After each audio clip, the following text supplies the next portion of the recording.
நீர் அழிவில்லாதவன். அபார சக்தியை தோற்றுவிக்கத்தக்கவன். உன்னைத்தான் சொல்லுகிறேன். நீரும் அபார சக்தியுடையது, அழிவில்லாதது. நீருக்கு அது தெரியும், உனக்கு உன் ஆற்றல் தெரியாது. நீரும் அதனை அறிந்து கொள்ள வேண்டுமென்பதே என் போன்றவர்களின் முயற்சியாகும் என முத்தையா சுவாமிகள் சொல்லுவார். நீர் எல்லா இடங்களிலும் நிறைந்திருக்கிறது. நீர் எல்லாவற்றையும் ஏற்றுச் சேமிக்கும் ஆற்றல் கொண்டது. அமிர்தத்தை மட்டுமல்ல, நஞ்சையும் ஏற்கும் மந்திரங்களை மட்டுமல்ல, தந்திரங்களையும் தன்னுள் ஏற்றுக்கொள்ளும் சக்தி படைத்தது. தேவையான போது எடுத்துப் பயன்படுத்தத்தக்க கணனியில் பயன்படுத்தம் காட்டிஸ் போன்றது. கோயில்களில் முதல் பிரசாதமாக தீர்த்தமே கொடுக்கப்படுவதை அறிவீர்கள். அன்று நடந்த அந்த பூசை முழுவதையும் அப்படியே ரெக்கார்ட் செய்து வைத்து அதன் பிரதிகளை எல்லோருக்கும் அனுப்புவது போல, பூசையின் விளைவுகளை எல்லோருக்கும் கொடுப்பது போலவே தீர்த்தம் கொடுக்கப்படுகிறது. கண்திருஷ்டிக்கு தீர்த்தம் ஓதி மருந்தாக கொடுக்கப்படுகின்றது.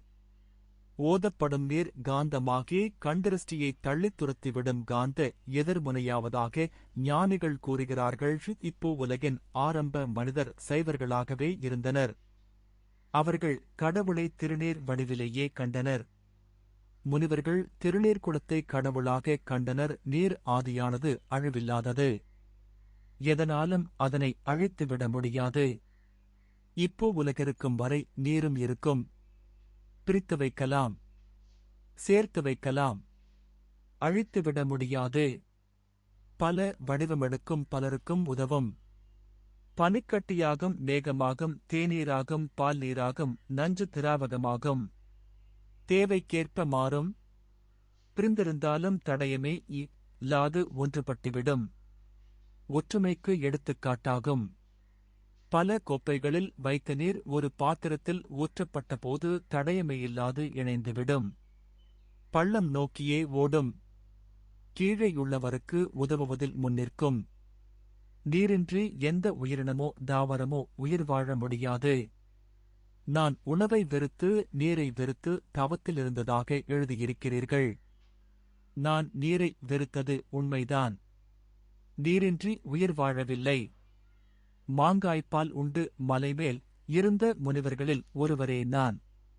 என் இதயத்தில் இரத்தமாக இருந்த நீரை இரைப்பைக்கு உணவாகப் பெற்றேன் என்பதுதான் உண்மை. நீர் அழுக்குடனும் சேரும். ஒருவரையும் வெறுத்து ஒதுக்குவதில்லை. அழுக்கையும் அகற்றும். குற்றம் நீக்குவதில் அதற்கு நிகர் அதுவேயாகும். கொட்டினாலும் போய்ச் சேர வேண்டிய இடத்திற்கே போய்ச் சேரும். தீயால் அழித்தாலும் என்ன செய்தாலும் அந்த இடத்தையே போய்ச் சேரும்.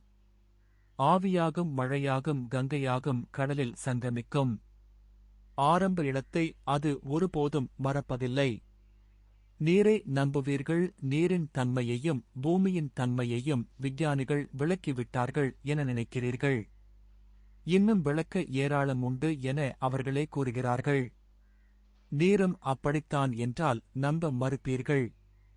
ஒரு இடத்திலிருந்து பிரிந்து பிரிந்து வந்தவரே நீர். நீர் எங்கே போய்ச் சேருகிறதென உங்களுக்குத் தெரியும். அதனை விஞ்ஞானிகள் விளக்கிவிட்டார்கள். நீர் எங்கே போய்ச் சேருவாய் என்பதில் உமக்கு சந்தேகமேதான். நீர் எங்கே போகிறதோ அதேபோல நீரும் பிறந்த இடத்திற்குத்தான் போய்ச் சேரவிருக்கிறீர். ஆனால் பிறந்த இடத்தை மால் உணர முடியவில்லை. பிறந்த இடத்தில் அப்பொழுதிருந்த நல்ல தன்மைகளை உம்மால் உணர முடியவில்லை. கடலில் இருந்த நீர் உங்கள் கரங்களில் உவர்ப்பின்றி இருக்கிறது. இருந்த இடத்திலிருந்து பிரிந்து பிரிந்து ஒரு உடலுக்குள் வந்திருக்கும் நீர். உன் ஆரம்பத் தந்தையின் பண்புகளை மறந்துவிட்டாய்.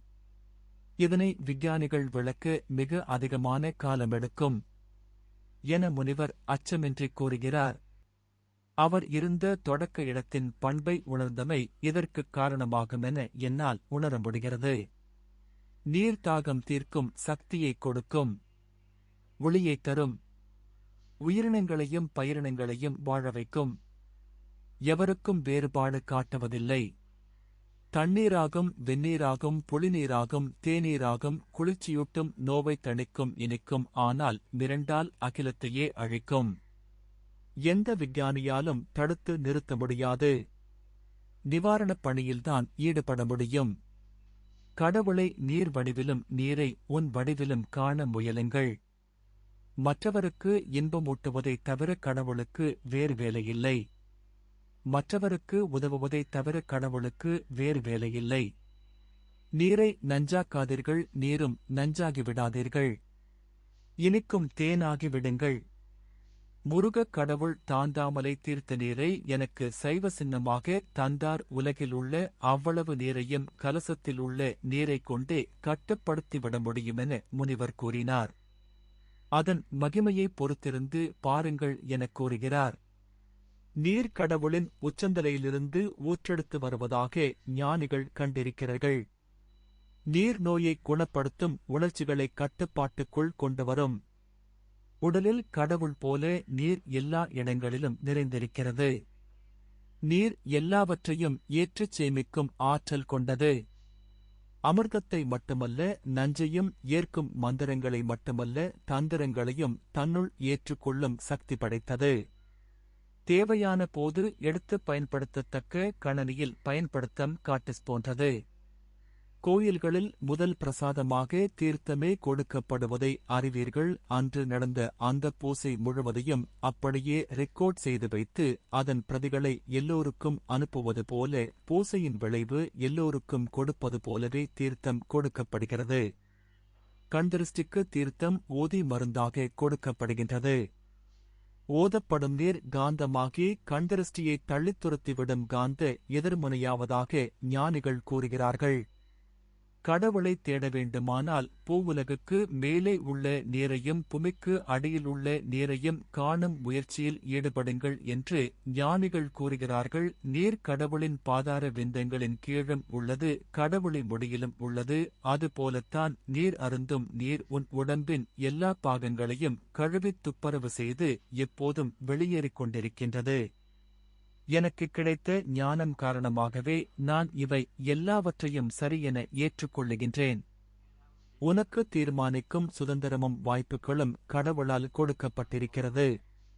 உன் விருப்பப்படி தீர்மானித்துக் கொள்ள முடியும்.